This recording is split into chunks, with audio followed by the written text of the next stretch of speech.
আমি সৈকত চৌধুরী, আমি একটা প্রাইভেট অর্গানাইজেশনে চাকরি করি। আমি ডক্টর সিনথিয়া, আমি জেনারেল সার্জন। সো আমরা আসলে এই বাসাটা নেয়ার আগে আমরা আসলে চিন্তা করেছিলাম, আমি এবং আমার ওয়াইফ, যে আমরা একটা এমন বাড়ি চাই যে এটা একটু ওপেন থাকবে, একটু ওপেন টেরেস যদি থাকে, চারপাশে খোলামেলা এরকম। সো আসলে ওই চিন্তা থেকেই পরে যখন সুযোগ আসে আমরা এই বাড়িটা কিনি।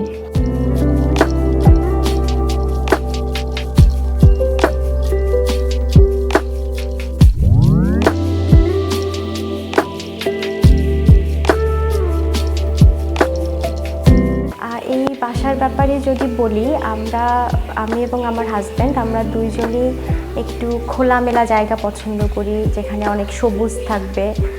আর আমাদের পাখির প্রতি একটা ফ্যাসিনেশন আছে, যেটা বেসিক্যালি আমার হাজব্যান্ডের শখ।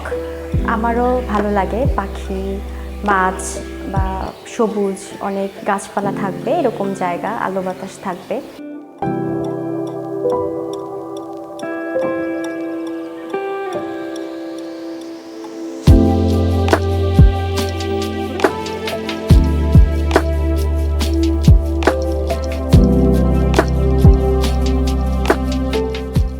অন টপ অফ দ্যাট আমার ওয়াইফেরও কিছু এক্সপেকটেশন ছিল, যে কিচেন, ওপেন কিচেন এবং সাথে একটু সবজি বাগান করা যায় কিনা এগুলো।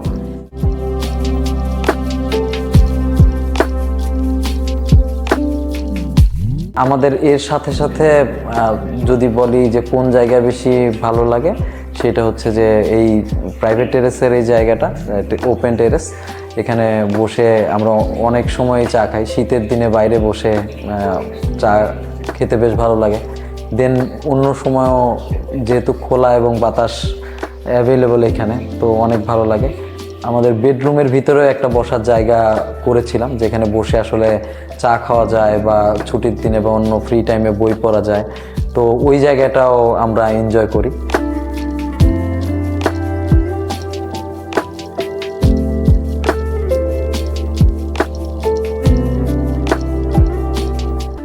বেসিক্যালি আমার এই বাসার যে জায়গাটা বেশি পছন্দ, আমার একটা স্টাডি রুম আছে। এই জায়গাটাই আমার সবথেকে বেশি পছন্দের। তো সব কিছু মিলিয়ে আসলে আমাদের বাসাটা যেটা হয়েছে যে একটু ইউরোপিয়ান স্টাইলে, সাথে আমাদের দেশের বিভিন্ন জিনিসপত্র দিয়ে আমরা বাসাটাকে মেনটেন করার চেষ্টা করেছি।